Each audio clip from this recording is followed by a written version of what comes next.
السلام علیکم ورحمۃ اللہ وبرکاتہ۔ میں ہوں آپ کا دوست، آپ کا بھائی یاسر ملوک۔ اللہ سے امید کرتا ہوں کہ آپ سب خوش ہوں گے، صحت مند ہوں گے۔ اللہ جل جلالہ آپ سب کو خوش اور صحت مند رکھے۔ اللہ جل جلالہ آپ سب کی ساری شرعی حاجات اور جائز خواہشات اپنے غیب کے خزانے سے پورا فرمائیں۔ آج ہماری تعلیم ہے فضائل رمضان میں سے فضائل شب قدر کی حدیث نمبر 4۔ تو انشاءاللہ آج میں گاؤں آیا ہوں، میرے پاس وہ سیٹ اپ نہیں ہے، تو میں نے کہا چلو مسجد میں انشاءاللہ ویڈیو بنا لیتا ہوں۔ یہ میرے ساتھی بیٹھے ہوئے ہیں، یہ بھی حدیث سن لیں گے، ان کو بھی فائدہ ہوگا اور آپ کو بھی انشاءاللہ بہت زیادہ فائدہ ہوگا۔ تو اللہ سے دعا ہے کہ اللہ جل جلالہ ہمیں نبی علیہ الصلوۃ والسلام کی سارے ارشادات پر عمل کرنے کی توفیق عطا فرمائے۔ تعلیم شروع کرتے ہیں۔ بسم اللہ الرحمن الرحیم۔ حضرت عائشہ رضی اللہ تعالی عنہ نبی کریم صلی اللہ علیہ وسلم سے نقل فرماتی ہیں کہ لیلۃ القدر کو رمضان کے آخر عشرہ کی تاک راتوں میں تلاش کرو۔ حضرت عائشہ رضی اللہ تعالی عنہ نبی کریم صلی اللہ علیہ وسلم سے نقل فرماتی ہیں کہ لیلۃ القدر کو رمضان کے آخر عشرہ کی تاک راتوں میں تلاش کیا کرو۔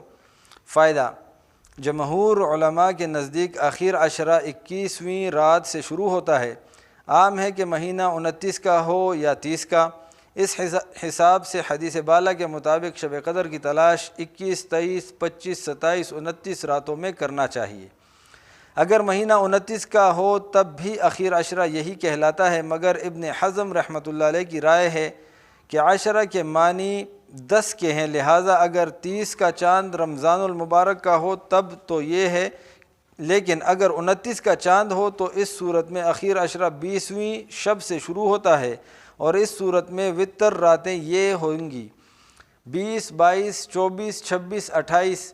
لیکن نبی کریم صلی اللہ علیہ وسلم لیلۃ القدر ہی کی تلاش میں رمضان المبارک کا اعتکاف فرمایا کرتے تھے، اور وہ بالاتفاق 21ویں شب سے شروع ہوتا ہے۔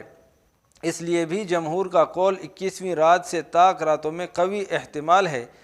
زیادہ راجح ہے، اگرچہ احتمال اور راتوں میں بھی ہے، اور دونوں قولوں پر تلاش جب ممکن ہے کہ 20ویں شب سے لے کر عید کی رات تک ہر رات میں جاگتا رہے اور شب قدر کی فکر میں لگا رہے۔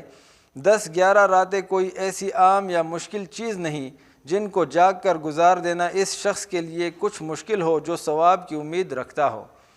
میرے بھائیو، اللہ جل جلالہ ہمیں اور سارے مسلمانوں کو جو نبی علیہ الصلوۃ والسلام کے ارشادات ہیں ان پر عمل کرنے کی توفیق عطا فرمائے، اور سارے دنیا کے سارے انسانوں تک پہنچانے کی توفیق عطا فرمائے، کیونکہ اللہ جل جلالہ نے ہماری 2 ذمہ داریاں لگائی ہیں۔ ایک خود عمل کرنا، ایک دوسروں تک اس کو پہنچانا، دین کو پہنچانا۔ خود نماز پڑھنا اور دوسروں کو نماز کی دعوت دینا، نماز کے لیے لانا، خود ذکر کرنا، درود پڑھنا، خود نیک اعمال کرنا اور دوسروں کو نیک اعمال کی دعوت دینا۔ تو اس کے لیے انشاءاللہ آپ سب سے گزارش ہے کہ میرے لیے بھی دعا کریں کہ اللہ مجھے بھی عمل کرنے کی اور سارے دنیا کے انسانوں تک پہنچانے کی توفیق عطا فرمائے، اور آپ کو بھی اللہ جل جلالہ اپنے دین متین کی عالی محنت کے لیے قبول فرمائے۔ اب اجازت چاہتا ہوں، اللہ آپ سب کو اپنے حفظ و امان میں رکھے۔ السلام علیکم ورحمۃ اللہ وبرکاتہ۔